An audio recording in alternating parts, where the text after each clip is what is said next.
Welcome, everybody, to the Stiff Shot Podcast with your host, Tim. Only one name on the board there, it says, or at least on my end. And I got the two names, first and last. Scott. That is correct. Got to be Scott. You're official. So most people know you by your full name, Scott. Scott the Bump Gotta. You should put that in there. The Bump, yes. You should put a little, what do you call it there? Yeah. Nickname? Sure. I was looking for something else, but yeah, we'll go with nickname right now. There is a word I'm thinking of. I just can't remember what it is, but that's okay. That's right, brother. That's right. We are here despite crying babies. Yeah, we got crying babies in the background. Probably can't be heard, which is definitely a good thing. Yeah, but we can be seen as that beautiful horse painting directly behind you. Oh man, isn't that a nice horse painting? I do. I envy the people that are listening to us audio only on either iTunes or Spotify, and I'm just going to tell you right now, you're going to have to go on to one of our visual platforms, i.e. Twitch, YouTube, maybe Facebook video. Who knows what we're on yet? I don't even know what we're on yet. No, we're still getting on, man. We're still getting on them. We're going to be all across social media. Well, while we get on, everybody for your listening and viewing pleasure here as the Stiff Shot Podcast gets off the ground. So this is certainly in its infancy. Speaking of crying infants, but we will be adjusting and coming up with new ideas, new things to do every single week here. So I think we're going to try to broadcast on a weekly basis. Is that correct, Scott? That sounds accurate. Who knows? Could even be bi-weekly as we are in the WrestleMania season. You never know. You got to stay tuned. Excellent. You got to set the alerts. You got to you got to subscribe to know exactly when we're going on, because we're still figuring out ourselves. But yes, I would expect content at least weekly. At least weekly. Correct. And maybe even more special editions. If a PLE's on or on an odd day or a pay-per-view, certainly I can see a broadcast going on at that point in time too, because we're going to have a lot of valuable input to add on the crazy world of professional wrestling. So if you didn't get the hint yet, we are a professional wrestling podcast. And Scott, you look like you're frozen, bud. I don't know if shot. Well, I think that's a little bit of a delay. I think I'm good now. I think your camera needs a stiff shot, brother. And I said I was trying to reconnect. Am I back? You are back. Audio, you're back. Video, a little sketch here. I don't know why when we went live that seemed to have faltered, but here we are, getting the kinks out, getting this going here. This is gonna be big, man. I feel it in my bones. I know it. We have so many unique things planned that really aren't out there right now. There's not a lot of people that are going to be doing what we're going to be doing. So super excited for that. A lot of different ideas format-wise. We have special guests we have planned. Some people from the world of performers, current, former performers in the pro wrestling world. So we have all that coming for you. We have also a unique guest here that has to do with... someone's car accident in Connecticut that happened. I guess what's that now? A couple months ago. Are we going to interview who? So hopefully, we're thinking we're going to interview. I think we can pull this one off, man. I really do. I think that we can pull some strings here. I do have an engagement tomorrow with a relative of this person that I'm thinking of right now. So hopefully I can plant the seeds and see if we can't get this special guest so you think on the show with us, because no one has had this person on any kind of podcast, on any kind of wrestling, anything. This person hasn't been interviewed at all. And we're going to have the exclusive here on the Stiff Shot Podcast. So I'm excited for that. I hope we can pull that off there. Maybe I'm speaking too soon, but I don't think so. I think you're going to be able to do this. I'm just curious if they'll be able to verify that the car was going too fucking fast. We have our producer back here. Okay. Can I swear, producer? How are you hearing on the audio for Mr. Scott? All right. I've lost him completely here. My internet's not fast like that car. You got to get a fiber line, brother. What's going on here, huh? They haven't laid down the fiber yet for you? What are you on, DSL? Jesus, dial up, brother. $56K. You know what? I'm going to get off this just to make sure this is not me that's having the issues here. I'm here, right? Yeah. Yeah, I can see you waving around. Your video quality is absolute garbage, but that is okay. The platform is telling me that the video quality will be higher in the actual recording, which is kind of what we want here. All right, Mr. Bump over here. Jumping around, brother. You got a lot of stuff behind you here, Scott, that I see now that the picture is coming in a tad bit clearer for me. But looks like is that a Hulkamaniac Hulkster tank top back there, brother, on a hook? Oh, over there?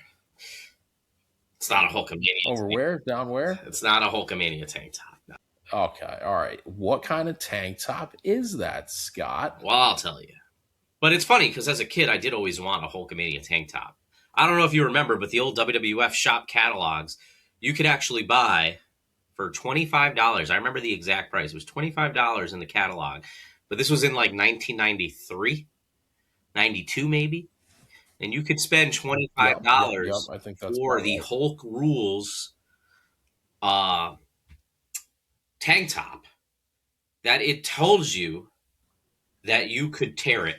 Just like Hogan could tear it.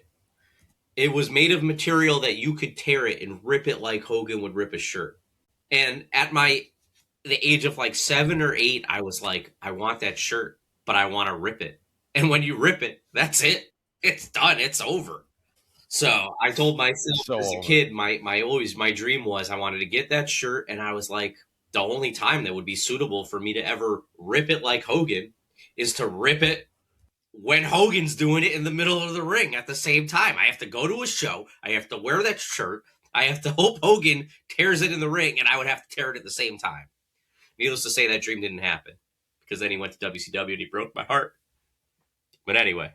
I'm so sorry to hear that. Yeah. So my first Monday Night Raw was in 94. He wasn't even in WCW yet, but I wore my only wrestling merchandise that I owned at that time at the age of 8 years old. And it was a Hulk Hogan shirt.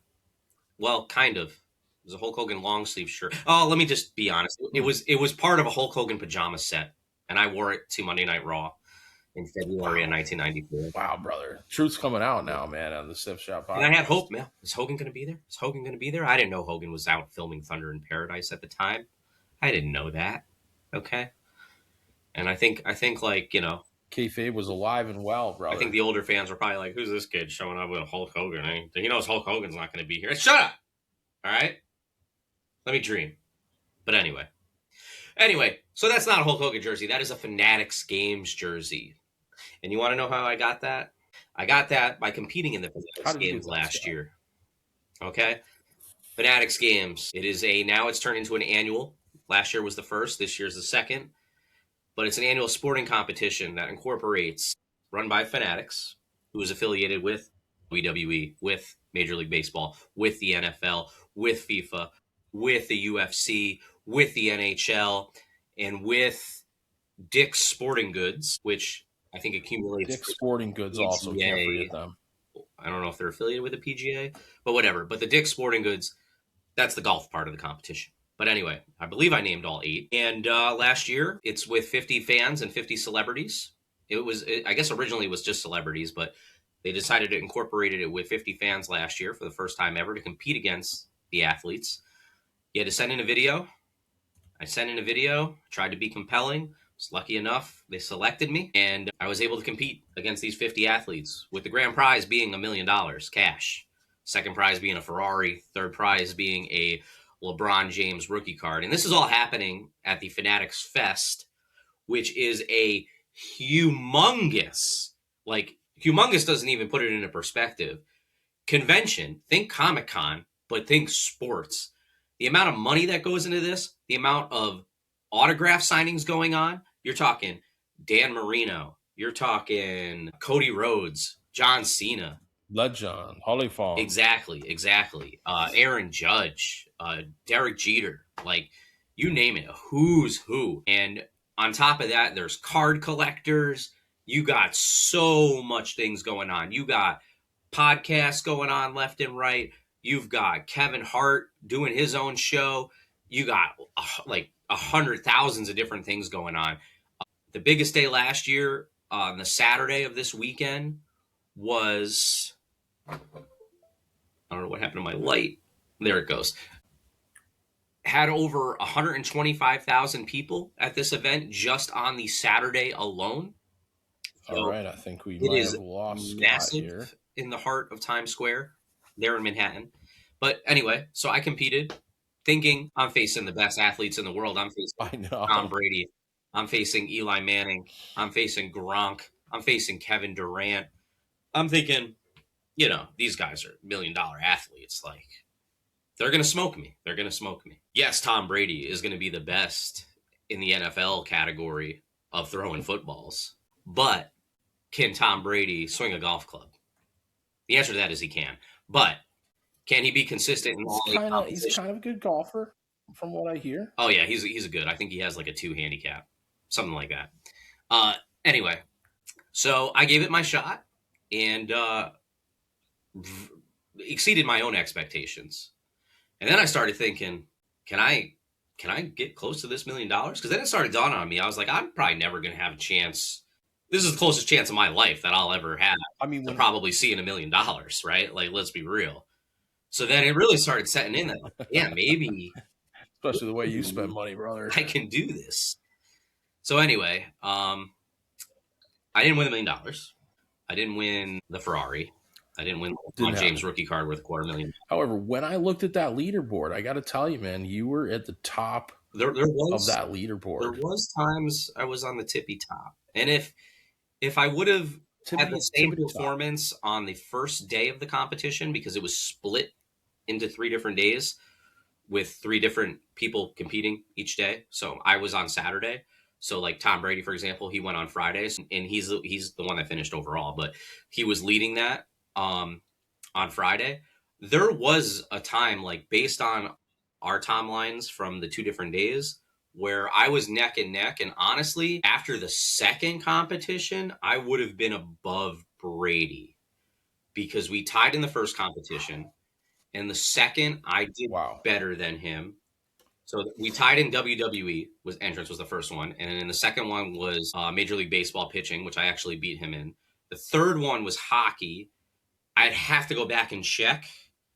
I might have done better than him. All I know is I didn't get a 0 like most celebrities. I just don't remember what he got. And then I think after that was football, which he did do better than me, but I did hold my own in football, and I actually did better in quarterbacking than some actual NFL starting quarterbacks, which is mind-blowing to me. But anyway, so because of my great performance last year, no, I didn't finish first, second, or third. I finished 8th, finished in the top 10. Because I finished in the top 10, got a little email sent to me a few weeks ago asking me, hey, because you finished in the top 10, we're bringing back the Fanatics games. We haven't officially announced it yet, but we want to get everybody that was in the top 10 back. And would you like to do it? And I said, oh, let me think. Of course I'll fucking do it. So anyway, and there I go swearing again. That's right, brother. I hope that's all right. I don't get us kicked off any of these platforms here. But anyway, yes. No, I think we're allowed to slip once in a while here. You know, same with like tobacco usage and things of that nature, right? They give us a little bit of leeway here, but if we're very excessive with a certain vice, like swearing, cussing, then we start to get flagged. But so far, so good, man. All right. So you plan on smoking a lot of tobacco. I get it. Anyway, so. It's not what I said. That's not what I said. Get the patch, brother. So anyway, last year I had a 5-day leeway when I found out between when I was selected versus when I was competing. Now I have a 5-month leeway. So the competition will be happening in the middle of July in New York City, smashed between the ESPYs and then the World Cup, all going down in that area. The who's who is going to be there. And I'm nervous. I'm excited. But I don't know. I got to training, right? Scott's he's got to do mean business in this thing. The competition is going to be fierce. Everybody's going to be gunning for it. I can't just rely on how good I did last year. I need to do a little bit more. So I just got to hope when push comes to shove, you know, I'll deliver. And yeah, I've started the training. Look, man, you know, you've proven it under pressure, man. I mean, I'm talking about 50 athletes. You got other people who bigger guys than you, more athletic guys than you, and here you are, the dark horse, man, coming out of nowhere, and you crushed it, dude. There's no other way to say it. You crushed it. I appreciate that. And now that you have 5 months prep time, it's a God honest truth, man. And now that you have 5 months to prepare, I know you're not going to wait until the last 2 months to start training, right? Oh, of course. You're gonna have, and we know what the activities are gonna be this year, right? We know how the layout's gonna go. We already have that info. We don't know 100% of the details, but I do have an idea. Some of those categories, I'm pretty positive, but I mean, you can't be too sure until you get the official rules. And who knows when we get the official rules? That could be that week, but we'll see. I'm pretty sure we'll get that information before then. But yeah, man. And look, it shouldn't stop you from training, right? I mean, you know what happened last year, how that went last year, what you have to do with a football, what you have to do with a baseball. Now with the golf club, you could be chipping again. You could be, it could be a par 3 again. Try to green it on the par 3. It could be putting. Yeah, well, right. You can prepare for all these situations. It does look like it's officially putting this year, based on what their website says. So the website does say for okay, all right, we're gonna have to hit a few mini golf courses here. Exactly. I think that's the only thing that we're up here in the Northeast. That's what that tells me. The weather hasn't been mini golf weather lately. Let's just say that we had a lot of hail today. No golf weather, man. Not here in the Northeast. We're located in the Northeast, and but man, it's been rough out there. Today was a rough day. We got daylight savings coming up this weekend, and we hope that means spring forward. So let's spring forward. Let's screw what Puxatawny Phil had to say. Yeah. We don't like him. We're getting some warmer weather next week. I think we're going to be close to 70 actually. So maybe we'll get on that putting green. If not, we can find an indoor putting green somewhere. Yeah. I did read some 60s coming up next week, man. We're going to hit that 6-0 mark, which should be, I'm still feeling winter, man. I wish we could extend winter a little bit more, but if it turns into the 60s for a little blip there, we can get a few putts done, a few iron shots. I'm all right with that. As long as it gets colder again, I think we need a couple more snow days here in March. That's just my feeling. I know next Tuesday, I think we're looking at a high of 6-7. And the crowd goes 6-7. Okay. Wow. Unbelievable, man. And the crowd goes wild. Yeah, we're gonna get our soundboard going so we can have some crowd cheering when a situation like that arises. Scott, check your phone too, bud, when you get a second. I got a little suggestion for you there. Try to improve the quality of this stream here. I'll be right back. I was charging on my pad in the other room. All right. Okay. Right. All right. Well, Scott steps away here. Guys, you're watching the Stiff Shot podcast. Scott Gata over here, whose bandwidth has been absolutely horrific. So I do apologize for any technical difficulties that we've been experiencing here. Scott has good stories to tell. And once he gets his shit together, then we'll definitely be able to hear those a little bit more clearly here. Hopefully my feed is coming through loud and clear for you. Certainly looks that way on my end. I do have... as you can see above me here, that is Tony Soprano and Pi Oh My. Spent a pretty penny. In fact, I didn't spend a pretty penny. My lovely, lovely producer wife ended up getting that as a present for me. So I did want to capture that in its entirety because it is a beautiful painting, and it is hanging on my wall here in the living room. No, it is not wrestling related, but you know what? That's okay sometimes, right? Because all we're going to be doing is talking wrestling. Nice to have a little Soprano picture in the background, because if you don't appreciate the Sopranos, I don't know what to tell you. I may or may not have named a family member after a cast member in the Sopranos, but that's a story for another day. Scott, you're back now. Let's see how you got your Sunday night's main event. I'm assuming you're just drinking coffee out of that at yes, just coffee. 10:15 p.m. Eastern time, correct? Correct. Just coffee. Okay. No Bailey's. I haven't added anything to it, but we're training for the Fanatics games here. We can't be boozing up all the day, every day. Wow. Yeah. Dry March, right? It doesn't rhyme like dry January. There's doesn't have a sugar-free click like that. Sugar-free creamer in here. Wow. You're really going all out, man. You're getting serious about these Fanatics games here. You gotta do something, man. For the record, there is sugar in this juice. I am not training for the Fanatics games. That's actual juice. Trying to maintain my dad bod here. Say again? That is actual juice. That's not wine. Oh, juice, brother, juice. Just the juice. That's a lie, but it is juice. That is one component of that drink. There's also ice in it, Scott. But anyways, moving on from my drink. You are coming through a bit better now, I must say. I don't know what you did in that other room to fix this bandwidth issue that you're currently suffering from, but you are coming through. It is still blurry. Just give yourself the credit. You just want to take the credit for why my bandwidth is better. So go ahead, you can have it. It's fine.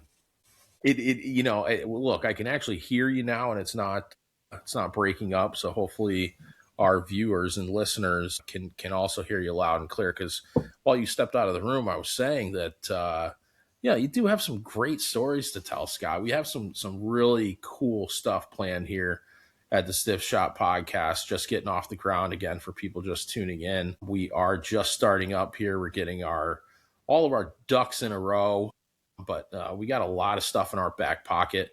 I feel like sometimes we've lived like 10 different lives, man, or should I say 9 lives, right? We've done a lot. Scott and I have attended a lot of different events, a lot of live pro wrestling, a lot of conventions, a lot of behind the scenes stuff too. And, a lot of what this podcast is going to be about is sharing those stories with you guys. Cause it's not just to pop ourselves. It's some entertaining stuff in there, man. We've hung out with Jim the Anvil Neidhart. God bless. God rest his soul. We got a great night that we spent with Jim the Anvil Neidhart that we have to share with everybody. Involved true legend, man. He used to be one of my absolute favorites back in the day when he was, with a young Bret Hart in the Hart Foundation. Always liked the Anvil better than the Hitman, but actually then get to go party with that guy was pretty damn cool. So that's one of the stories that we have, planned out for this. Like I said, and we have guests planned that some exciting guests, some obscure guests, I guess you could say. We want to get some local talent on the show as well from the independent professional wrestling scene here in the Northeast. Very cool to hear some of those guys' stories as well. We have a good friend that is in the industry, and he actually started a promotion a little bit while back there. I don't know what that was, 2025. He kicked that off maybe 2024, but a really great guy. And we're going to get him on the podcast too, come hell or high water. And because he definitely has stories to tell. He's worked Hot Rod, Roddy Piper. He's worked, you could do better than I can on this, but a lot of the legends. Mayor. Show next week. Okay. We should definitely promote that for him for anybody located in the Connecticut, Massachusetts, Rhode Island area, even New York Metro. Come up to Connecticut. He does run shows in the Connecticut area, but really great guy and definitely somebody we want to support. So that's Kurt Adonis, by the way. So we will do that. Speaking of, we did just want to give a quick remembrance here to longtime WWF referee, a guy that's been in the business for a long, long time. He's believed still in the hospital. Scott, correct me if I'm wrong on that.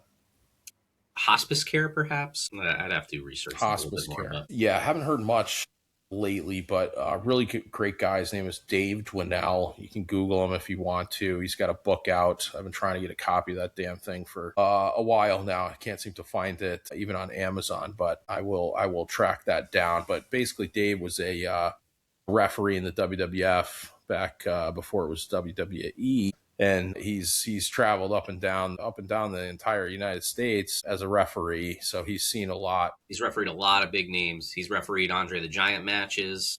You name it. He's done it. So he's a legend in the business. Yeah. Maybe a name not total legend, man. Fans are familiar with. Certainly a name that your favorite old school wrestlers, they'll know exactly who he is.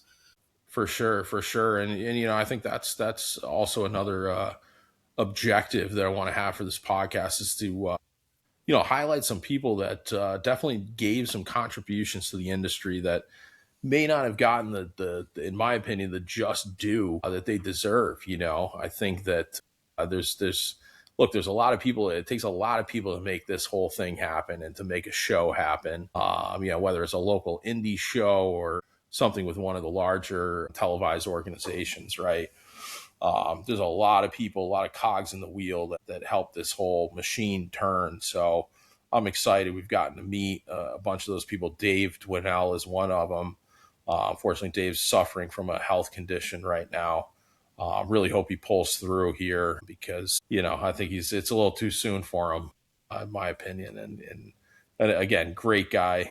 So we'll talk a little bit more about Dave. But Dave, we're definitely pulling for you, bud. I hope you come through and beat what you're going through. Going back to that, yeah, I mean, guys like Kurt Adonis, guys like Dave Dwinell, a lot of guys on the local indie scene here that we definitely want to talk about and highlight because there's some good stories there, man, with those guys as well. Absolutely. So we're excited to have them on. It'll be great to hear their stories and to hear their effects on the business. So not just from us, man. I mean, we could talk all day, all night, brother, but hearing it from the horse's mouth is going to be pretty cool. So we also have a format I want to quickly touch upon. Right now, obviously, you're seeing us in a split screen here, which will continue to be the case. However, we are going to be developing our lovely producer that I keep mentioning is working tirelessly, absolutely tirelessly right now to get the format going on the podcast. But if you ever seen ESPN's PTI, pardon the interruption, it's going to be a format similar to that. So we're going to hit you with quick subjects, right? 2 minutes of pop, and talk a little bit about that, kind of the current state of affairs in the world of professional wrestling. That's, as we both know, is changing on a daily basis. We have WrestleMania on the horizon, Scott. A lot of, it's the showcase of the immortals, brother. So we got that right around the corner here. We're in the beginning of March, and that's happening in just about a month's time. So that's starting to shape up as well. And I know you have some opinions there, don't you? What WrestleMania number is it actually this year? All right, guys, truth be told, before we went live here, we did have a small conversation about WrestleMania and how the number, which is now 42, corresponds with someone we know's birthday, so that person should never forget what WrestleMania number it is currently. And after that conversation, Scott, I can assure you that that person will never forget what WrestleMania number it is. But yes, it's very Scott, it is WrestleMania 42. Know, if you were born in 84, you shouldn't have to be like, what WrestleMania is this year? 41? Bro, all you got to do is know how old you are, and you know what WrestleMania is that year. That's it. The fact that it took 42 years to realize that is somewhat depressing. But you know what? Point heard, and never going to make that mistake again. But yes, WrestleMania 42 is on the horizon. Main event is not even finalized yet, is it, Scott? Well, no. The main event. We got a few main events. I mean, it depends on when they air, right? We got 2 days going on. I just saw an article that came out today. Is in limbo regarding the relationship with ESPN and WWE. That was kind of interesting. Yeah. And I said this over text. An hour number. Yes. Go ahead, Scott. I'll give you the floor. Just that, in all these deals WWE is making, I feel like they are definitely the ones making out in these deals. Very, very smart business people. I mean, Nick Khan, let's be honest, my opinion, greatest acquisition in WWE history from a business standpoint. You don't have to look at it from like bold statement, Scott. But greatest bold statement. You got Howard Finkel, you got Mark Eaton, but you're going with Nick. Howard Finkel was the first employee ever hired. So okay, I mean, you had to at one time, sure, he was the best acquisition. He was also the first and only acquisition, maybe until whoever was hired after him next. But anyway, Nick Khan. I digress. Who, by the way, yes. Howard Finkel was actually started working with WWE on my birthday. But anyway, that's besides the point. Yeah, see, guys, real quick, Scott's going to come out with facts sometimes that are going to blow your mind.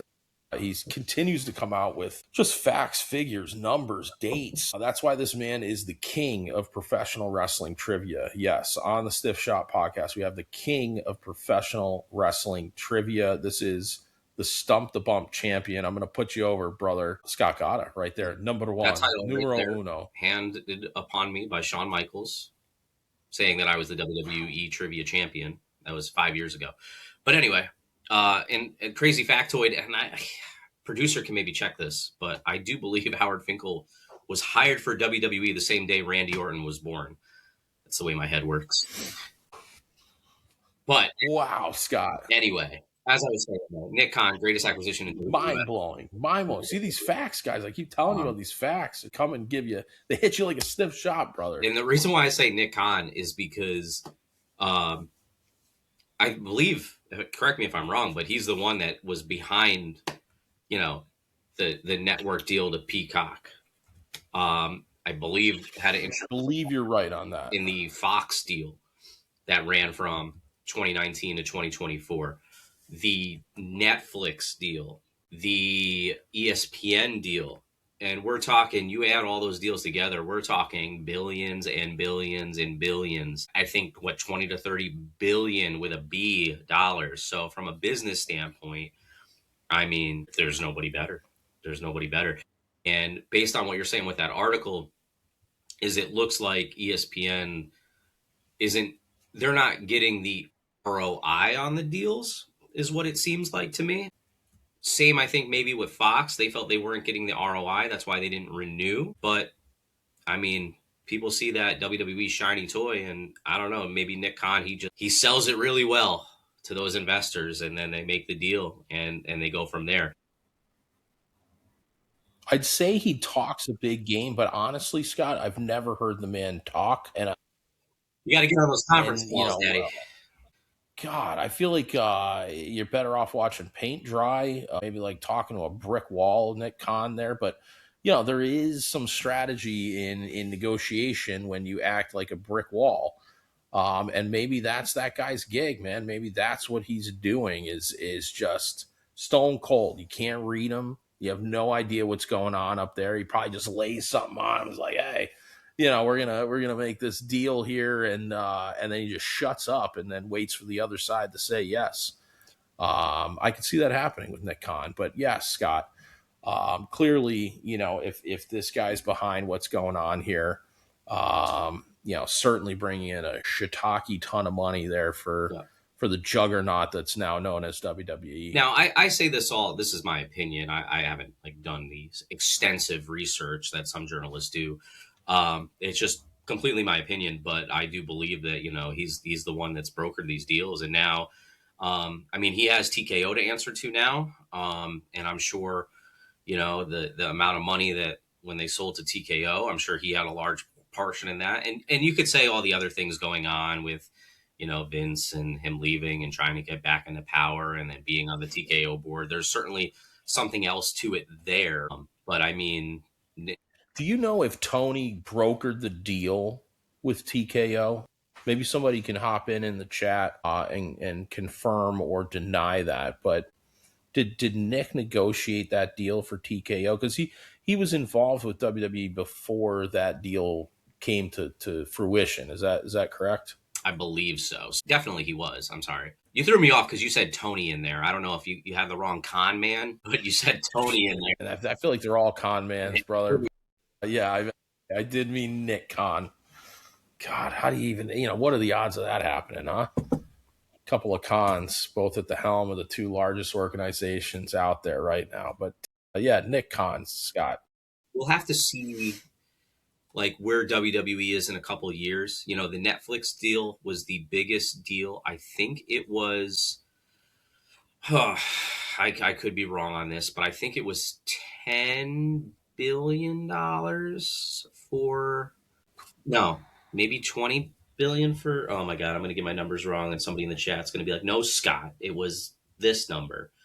Maybe it was 20. Yeah, marks love to correct other marks. It's funny how that works, but no, looks like our producer Scott here has put up maybe 5. I don't know. I forget the number now. It is an absurd number though. Definitely the biggest television deal in company history for sure. And 21 billion, Scott. 21 billion with a B for 10 years. Yes, I love our producer's search terms. I'm not sure if you're looking yet. So if it's 21 billion, so it's Tony, Nick Khan. she didn't want to. Yeah, she didn't want to get it wrong, man. We don't know if it was Tony or Nick, right? Because I don't know what the hell I'm talking about. But she went ahead and threw both of them in there, and thankfully, Gemini over here knew what the hell she was talking about. But so if it's 21 billion, I believe we should screen grab that real quick. That's Tony guaranteed. Nick Khan broker the TKO deal. Guaranteed, I believe then it would be 10.5 billion for 5 years, and then after the 5 years, should they wish, Netflix can back out of the deal. So we'll see. You did mention that today. We'll see if they choose to keep the other 5 years. I don't know. There could be a clause in there that they want to just do 1 year, 2 years. I don't know. You know how these contracts work or whatever, but they do have an opt-out option. Right. It is a 10-year deal, but they have an opt-out option after 5 years. So we'll have to see how they're feeling, if they feel they are getting that ROI that Netflix is. And I would say Netflix is getting the best deal out of WWE, but with Netflix, I mean, Netflix is, let's face it, is a complete juggernaut. Like they have their own production studio, obviously. I mean, they're producing a lot of original content themselves now, you know. But yeah, to your point, they're massive, dude. But I will say, when I log into my Netflix account, I do believe, like, you know, on those Monday nights, Tuesdays, maybe even into Wednesdays, Monday Night Raw is always on the top 10 that you see on Netflix. So it's you don't see those numbers. Yeah, whenever I log into your Netflix too, it's always number one also. Yeah. Thanks. Yeah, just Tim using had to just throw that in there. All right, yeah. As long as you buy me like a drink a month, we're even. I thought you're not drinking, bro. And don't worry, I'll get back. Deception, unbelievable. But anyway, never know what this guy's talking about. So, yeah, I mean, Netflix numbers, you don't see it like the old cables. Raw only did a 3.2 today. You don't see that with these Netflix numbers. I miss those days. Can I say that? You do? You miss those? I remember reading those. I miss the ratings war days, man. I never think I had a subscription, but when I was like a kid, teenager, I think I'd always go to like the supermarket, and maybe like while mom was shopping, I'd go to the magazine aisle and I would just read up on all the magazines. Like, I wouldn't even buy them, but I just would like look at every page. And there was always a part where it's like Raw, Nitro, and it tells you like the matches, and it would tell you the what the rating was. I think that was Pro Wrestling Illustrated. It might have been, I'm drawing a blank on what the other main wrestling publication that you would see. Man, there was the Wrestler. There was one I really liked that had some incredible color photos in it. I'm trying to remember the name of that one. But yeah, I mean, PWI was obviously the most the most famous. The Apter mags, man. We met Bill Apter too, by the way. Speaking of, great guy, man, Bill Apter. You name him, we've met. But yeah, all those Apter mags back in the day. We met him in what? Cranberry, New Jersey. It's probably one of those cities where we have plenty of stories from, but 100%, man. Not even sure why I said the word cranberry, but because it was the name of the city, Cranberry, New Jersey. Cranberry, yes, strawberries, cranberries, and strawberries. One of these segments that we'll probably be doing in the show, maybe not on a weekly basis, but on a routine basis. We can call it Scott Show Off or the Stiff Shot Show Off, maybe. But I will just say, like, whatever wrestler we're talking about, or I'll just say, Tim, go ahead, name a wrestler. Name somebody in the wrestling business. The Iron Sheik. So the Iron Sheik. Okay. So, since you mentioned the Iron Sheik, I will look around my memory. A lot of worldly events happening right now with the Sheik's home country, you know. So I figured that was a good one to bring up here. Well, we're not here to talk about that kind of stuff here on this podcast. No, definitely not. I will. In this case, I will look around in my memorabilia and kind of go through without making a mess and destroying. Oh man, maybe I should have. Oh my god, we can always go to Haku, but since you said Iron, all right, our producer's on it, man. The first thing I will show. Our producer is totally on it. So that is a picture of your favorite host from the Stiff Shot podcast getting a double Tongan Death Grip. From Meng right there. That was a devastating maneuver right there, man. That picture hurt. Yeah, that was tough, man. This guy, I mean, there's a lot. I mean, we could go on and on about Haku, Meng, man, I mean, right? let's Like the dissect this. stories, the road stories. We got a double Tongan Death Grip, probably one of the coolest finishers, at least when I was watching WCW. I was always a WWF guy, but when I was watching WCW during that Monday Night War era, when I felt like, they had the NWO going on and everything, but the Tongan Death Grip, well, that was just a cool finisher. Like, I don't know. I just thought it was one awesome. half of the Faces of Fear, brother. Him and Barb's, Faces of Fear, Tongan Death Grip. That was it, man. You can't kick out of the Tongan Death Grip. You're just going. You know what I'm saying? And speaking of, you're going down, dude. He's taking your jugular and he's just, he's just putting a hurting on it with those sausage fingers, man. And if I'm not mistaken, those sausage fingers, but the shirt that's being worn by Haku in this photo, believe that's his son, Talatunga, on that shirt. Talatunga. But yes, we definitely have plenty of Haku stories. If I remember correctly, that day we saw a very, I think right either before that photo or right after, a very intense embrace with Ted DiBiase that Haku had. I think they hadn't seen each other in a long time, and they were reminiscing. And I forget this photo. I believe this is early 2022, and maybe one or two wrestlers from their era, I think, had just passed away. I can't remember who passed away in early 22, but it was like a sad embrace. It was like, they hugged each other, and we were just there in line. I don't want to say like we're just eavesdropping on their conversation. Yeah, we weren't hugging it out with them, for the record. We were actually, when Ted DiBiase went to go hug Haku, he had his jacket in his hands, and he was going to put it on the floor. And then I think I stepped in, oh, Mr. DiBiase, like, I'll you don't allow you. I was expecting him to give me $100 bill for it, jacket, but on the floor, bro. Yeah, he was going to put his jacket on the floor, so I was like, "Oh, Mr. DiBiase, I'll hold your jacket for you. Take all the time you need, whatever." And I thought $1 Million Man, of course, would slide me $100 bill for doing that, but no, nothing. And then I remember specifically, no, he didn't even stick it in your mouth, Scott. Specifically, I said something, and DiBiase no-sold me, and then you said the same exact joke, whatever it was. You said the same exact thing to DiBiase. Yes. And I got nothing, and I said it first, and then Tim says the joke. Yep. One of these days, I'm going to remember what it was. But you said something, and then he gives you the fucking $1 million laugh. And I was like, he no-sold me, and he gave you the $1 million laugh. I'm like, and I'm the one that held his jacket the whole time. Come on.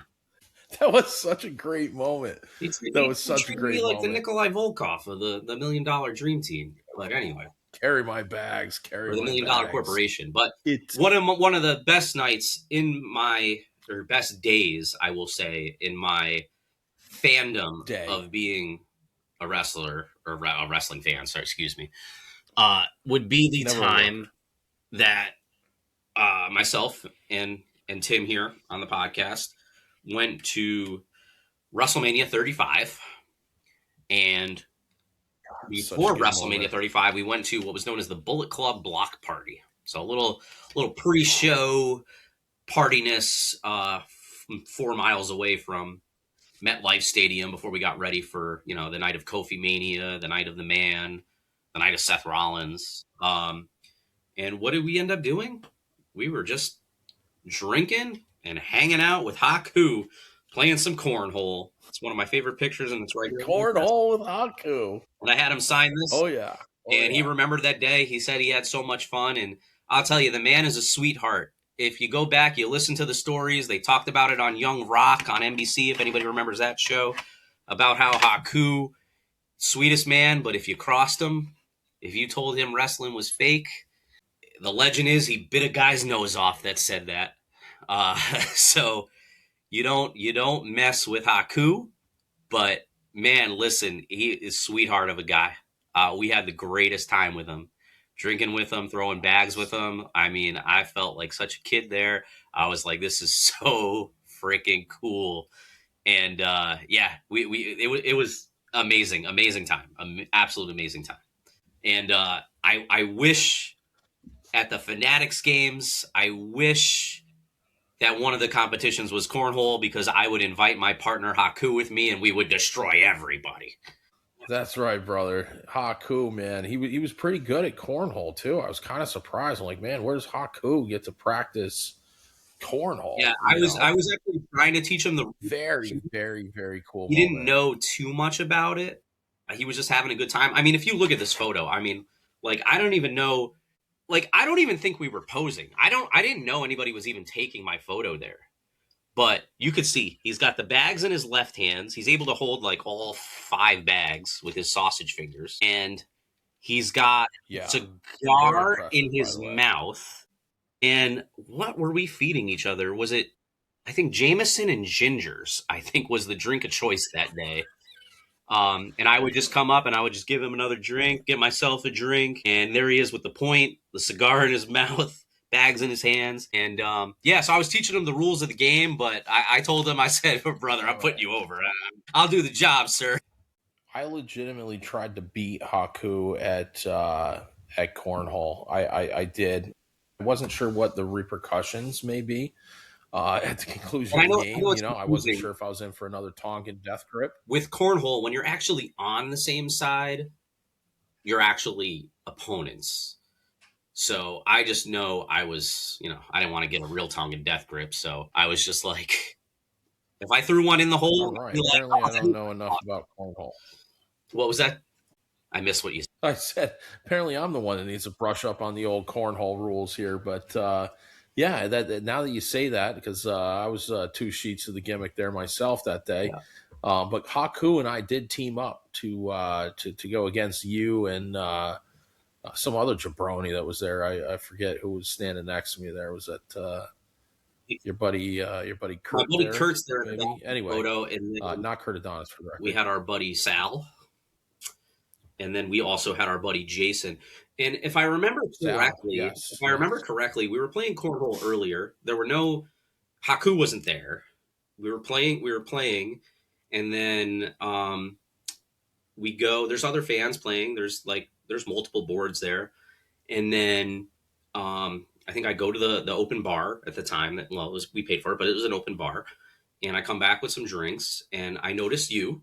And you're just playing one-on-one against Haku. And I just come back and I go, stop. Oh, we're losing. You're not throwing bags with Haku right now. And nobody was near Haku. He was just by himself. He didn't have any other wrestlers with him. There were multiple wrestlers at this gimmick, at this. He didn't have another a handler or a worker. He didn't have anybody from the Samoan bloodline. He had no kimchi with him, brother. He was just there on the other side throwing bags. And then I was like, I looked at Tim and I was like, well, somebody's got to go over there with him. And I just said, all right, fuck it. I was like, I'm just going to go next to Haku. With Haku. And I was like, all right, let's fucking do this, man. And it was a great, definitely top 5 wrestling experience, probably top 2, honestly. 100%. I would agree with you thoroughly on that. It's hard for me to get past me winning that belt by Shawn Michaels. That'll be number 1 for me. But throwing bags with Haku was pretty damn cool. Yeah. Very impressive, especially given all the stories that we've heard about bar fights, man, ripping dudes' ears off and shit. I mean, just wild, crazy road stories that you hear on some of these shoot interviews. Everybody always regarded and still does regard Haku as maybe arguably the toughest wrestler out there, really. Certainly of that era. He was a legit badass. I mean, that dude, in meeting him and playing cornhole with him, if you're on his good side, you're good, man. But I can't imagine being in a bar and, messing with Haku, because if you're not on his good side, there's definitely some stories out there of some casualties along the way, especially if he drank, from what I understand. I don't believe he was drinking. I think we did more than enough drinking for Haku that day. You know what I'm saying? But, when he did get a couple of pops in him, I think He definitely had a short temper for sure, but super cool dude, man. Meng, we both grew up childhood watching this guy perform, Can-Am Connection back in the late 80s, man. Now I'm really dating myself, but Wait, excuse me? Yeah. What'd you say? Yeah, was he in the Can-Am Connection? Okay, well, you tell me. Was he Canadian or American? I'm gonna go with was it the Paul Cam Connection? Polynesian Cam. What was his tag with Andre, bro? Now, next time we come across him, I will let him know that you've confused him with either Rick Martel or Tito Santana. I think we're experiencing some technical difficulties with the podcast at this time. We may have to end the stream here. He's Haku. Tongan Death Grip. I'm going to the Google machine here, man. They had a name to their tag. Haku and Andre. The Colossal Connection is what you're trying to. Colossal. No, come on, bro. I was freaking close. Can-Am Connection. I couldn't get past Colossal Connection. Jesus Christ. As if, Martel and Santana were great workers too, bro, okay? Yes. All right. We'll actually meet them in a couple. For the record. I like Rick Martel. Oh, the elegance. Which is a very rare autograph signing that I'll be seeing Rick Martel in a couple weeks. Perhaps you will too, Tim. Perhaps. I have met him. Perhaps I will too. Yes, we're going to have to check the funds arrangement here, and hopefully some donations from our viewers will allow me to go to the big event there to meet the model Rick Martel. I have met him in the past. Great guy too, man. Very humble dude, Rick Martel. He's been, I don't know what his career spanned, how long that was, but certainly a long, long time from the, he may have even debuted in the 70s. Don't quote me on that, and then to go on in the early 90s as the model gimmick there. AWA. He had a long storied career. AWA, yeah, for sure. I have a question for you, but while we're still on Haku, I was pulling out my memorabilia. So I have this Haku autograph, signed King Haku. Wow. And then I actually, for some reason, I'm trying to grow my hair out like that. You know what? I think because he loved us so much that day we did the Tongan Death Grip that they were like, hey, do you want another autograph? And then, so I was like, so I have the same picture again. He wrote to Scott and he said, good to see you again, Haku. So, wow. Yeah, because you don't forget who you play cornhole with. No, you don't. I kind of was an honorary bloodline member that day. Wow. Might be overstepping right now, but yeah, sure, Scott. We're going to roll with that. I have another Haku. I can't seem to find it right now, and I'm not going to go crazy digging for it. But I want to ask you, when did you meet Martel? Was I with you for that? Because it was probably his only signing in the Northeast in the last 20 years. Holy Jesus, really? Yeah, he's rare. I mean, he's like so rare that like I don't know how much he was charging for this upcoming signing. Scott. Well, sorry, I don't know what to tell you. Frontier, but the terrible company. They just got bought by Verizon. Autograph, which is kind of steep for like a name of Martel's like status, but it's more so because he's so rare. And I think they're saying this is his last, at least like Northeast kind of appearance. And the same thing kind of goes with Don Morocco. This is going to be like his last one, I think, on the East Coast, maybe one of his last in the state side of the I don't want to say states because the original Rock. But yeah, Martel, he lives in Quebec. Probably, that sounds about right. Yeah, but do you remember, like, was that in New Jersey? I'm trying to think of the year, bro. I'm terrible with years. Everything kind of blends for me. I don't know. You had to have been there, man. You would remember Arrogance if it was there. It was in Jersey. That's all I can tell you. Damn. It was in Jersey at one of those hotel gimmicks. I'm not sure if I got anything signed. I feel like I would have. I got to dig through my collection here of autographs to see if he is in there. But I do remember meeting Martel. It doesn't look like I have a photo with him. And I hope to God I'm not mistaking him for Tony Gurria. No, there's no way. It was definitely Martel. He wasn't in Strike Force attire. He was, he looked like he just walked off the golf course or something, Oh. khaki pants or something. I don't know why I'm having a visual there, but he looked like just a guy. He looked like freaking what's his name there, Lawrence Whistler. Like he just walked off the golf course in Tampa in his khaki pants, as you put it. Khaki pants, yeah. I think he had loafers on too. But back to Haku, I just found another picture I have. If I can, wow, this is so hard. Why is this so hard? Can't see anything. Oh, there we go. Ooh, that is wow, 2007. Babyface Gata right there, and that's wow. a Tongan Death Grip then too. And you were probably right behind me in that line. I don't know if there's another fan out there who's been Tongan Death Gripped more than you, Scott. You might have the record. You might definitely have the record. Perhaps. I didn't realize you were so young when you were first Tongan Death Gripped. All right, we're getting a little off track here, but yeah, that was cool, man. You were young there, bro. What do I do to step it up? Like, what's more than a Tongan Death Grip from Haku? Do I have to ask him to bite my nose off in the next photo? Ooh, that's a good one. Yeah. Get a chunk out of that honker, brother. I don't know about that, but yeah, I don't think. Yeah, but please don't ask him to do that, Scott. Yes. That could get really messy. Yes, plenty of stories. I think he's too nice of a guy now. Haku. So yeah, those are some cool stories with Haku. Another guy I really liked that we met was the One Man Gang.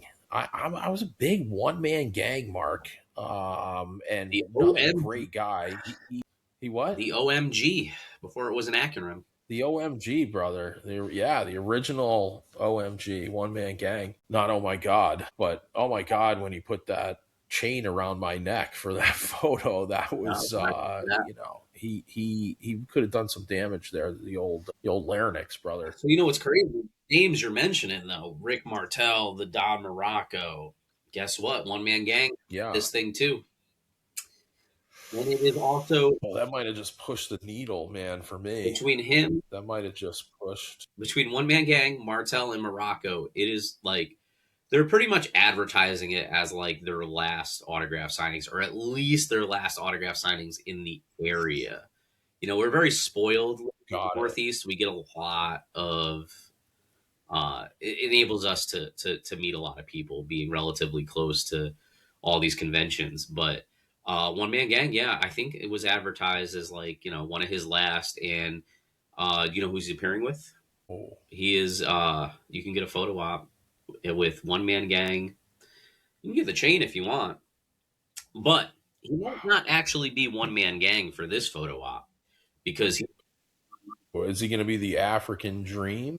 Yeah, because he's with Slick, the Doctor of Style. No way, dude. Did we ever meet Slick? I don't think we ever met Slick. We've met Slick.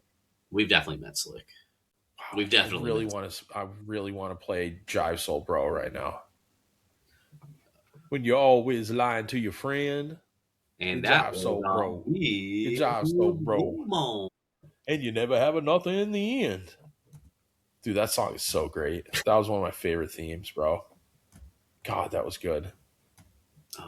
Man, the bygone era, dude. 80s were fucking awesome. They don't make theme music like that anymore.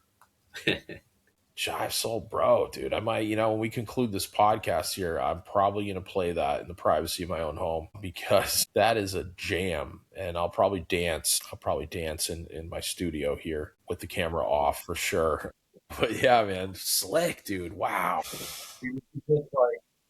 Hakeem and Slick, man. God bless, God rest his soul, Big Boss Man, bro. But to get those two guys, Slick and Hakeem in the same room, that'd be really damn cool. I wonder if that outfit still fits him. Wow, dude. I wasn't there for that, was I? I mean, this has to be around that same era, 2007, 2008. I mean, look, American Eagle. We'll talk about Slick in that hat and that suit, but what about me with my American Eagle collared shirt and my camouflage cargo shorts? Woo, that was classic right there, bro. Actually, hold on. I don't know, that striped shirt, Timmy. That might be you right there in the background. Ooh, bro, gray shorts. Striped shirt. I love that fucking striped shirt. I think I don't have it anymore. I don't safe think. to say that's you. Dude, that might be me, dude. You Wow. probably got a. Look at that side profile. This is how old school we are. This is back in the day, kids. This is called a Polaroid. Say it with me.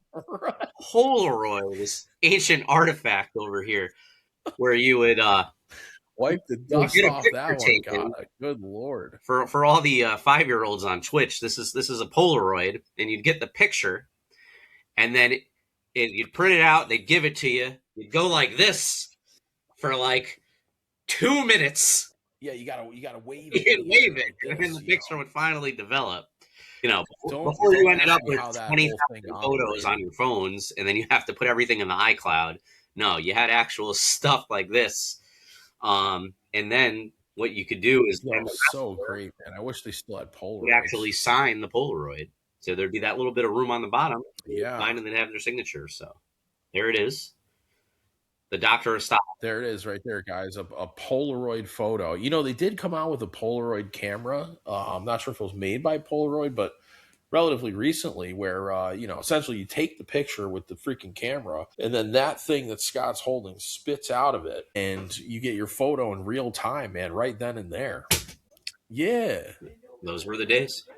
I understand that, but the new one also did that. But I'm saying I don't know if Polaroid made the new camera. Like, is Polaroid even a freaking company anymore? I don't know. Yeah, no, Polaroid's. I don't know. Is it gone by way of the Kodaks? I don't know, dude. But anyway, that technology, man, I don't understand why it went away. I really don't. I'll be honest. I want a freaking picture that I can fucking hold in my hand. I'll be honest with you. Right there, man. I have film from disposable cameras that I am completely honest with you that I have still not had developed. And I think there's places that still do it. But I definitely have photos from like 2004, 2005. And I am almost certain I have a photo of myself with Triple H on one of them from a Triple H book signing in early 2005 on one of these films. And I've just never took the time to have it. Wow, bro. Yo, those things expire, dude. I'm pretty sure they expire. Really? I would definitely, maybe for the sole reason that these development companies are probably not going to exist anytime in the near future. If you can find one that's still doing it, do it now. But I'm pretty sure if you don't keep those in a safe, like in a cool, cool location, that those can definitely get damaged, dude. So I would try to find those and get those. I'll tell you, man, I did have a disposable camera that was an underwater disposable camera that I took on a vacation like 2 years ago, and I brought it to Walgreens, and they stick the whole freaking camera in like a bag, and then they ship the bag off to someplace, and it takes like, how long did it take? Like, it was supposed to be like a month, I guess they told me. Like, oh yeah, we'll get you your photos back in a month. I'm like, a freaking month. Like, what do they have to do with this stuff? But like, I think it ended up being like 2 or 3 months before I got the fucking photos back, man. But we did get the photo. So there are companies out there that still do it. I did it at Walgreens. So that's my tip of the day for you. Okay. All right. I'll look into that. Hopefully the photo's there. And who knows what else is on it. I actually feel like I have photos with maybe Ashley Massaro somewhere in there.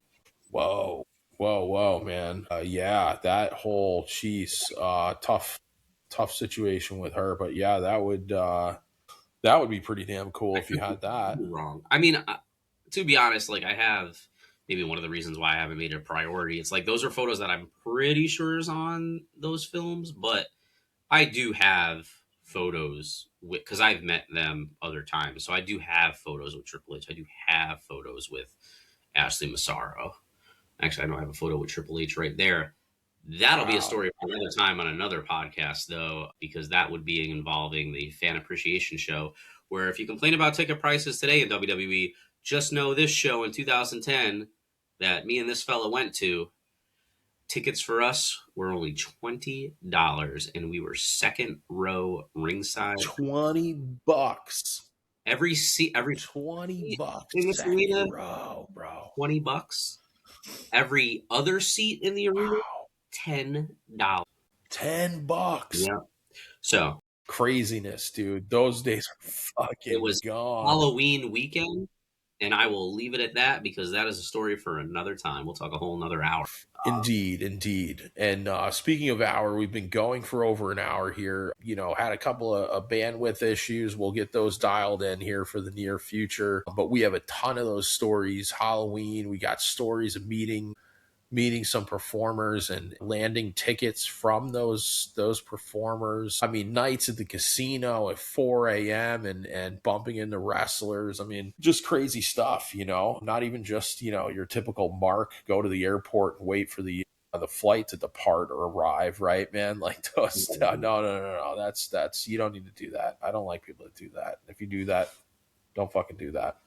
But we got some great stories of some around the kind of different avenues to how we bumped into some of these guys, man. But really, just sometimes it's a luck of the draw, right? But really cool stuff. Bumping into John Cena at a local bar here in Connecticut. Just rando cool stuff that we can't wait to share with you guys. Like I said, we got a ton planned here for the Stiff Shot podcast. Definitely follow us. Give us a follow. We're on all your favorite social media channels: Facebook, Instagram, Twitter /X, YouTube. We're going to have videos that we're putting up on a weekly basis. We'll have audio going to all your favorite locations where you listen to your favorite podcast, whether it be Spotify, Apple, all the different gimmicks there. We're going to have the podcast uploaded too, and you can still follow along even if you don't watch video, but obviously seeing the video, especially with the PTI format we were talking about earlier, I think that's where you're going to really get to see what's going on and watch the interaction. It's going to be really, really cool from a production standpoint. Again, definitely getting that stuff dialed in right now, but man, we got a lot to share. This is going to be exciting. We're going to look back on days like this. We're going to go, man, look at these original videos of the start of this thing, because it's going to get big and it's going to be awesome. We're going to have some brand partnerships in the future that are going to be pretty exciting that I can't wait for. So lots of memorabilia stuff too, man. I don't want to forget, obviously Scott behind you right now. You got a bunch of different autographs, figures, belts, and each one of those items does have a story to it, guys. It's not just random stuff up there. So I know Scott definitely has a lot to share. Scott's days as trivia champion, which are still current, by the way. It is true. Scott is still the number one trivia champion in wrestling, and I invite anybody to challenge that, because this guy is a fountain of knowledge. He may have a small head, but he's got a lot of knowledge up in that noggin, guys, and a lot of history of professional wrestling, facts, dates, pay-per-views, matches, you name it. And Scott's incredible, man. He's like a savant. He's like a wrestling savant, and carries more knowledge than. Say it again, Scott. Man's no slouch either. He knows his stuff too. Yeah. I might have a few things in my back pocket, if you will. That little Howard Finkel tidbit that I talked about earlier in the show. I learned that from this. Yeah. I'm like the Snapple cap of professional wrestling, man. That's a good one. I have these random Snapple. Does anybody have a Snapple? They don't even do that anymore, man. The freaking Snapples are even in plastic bottles now. What the fuck?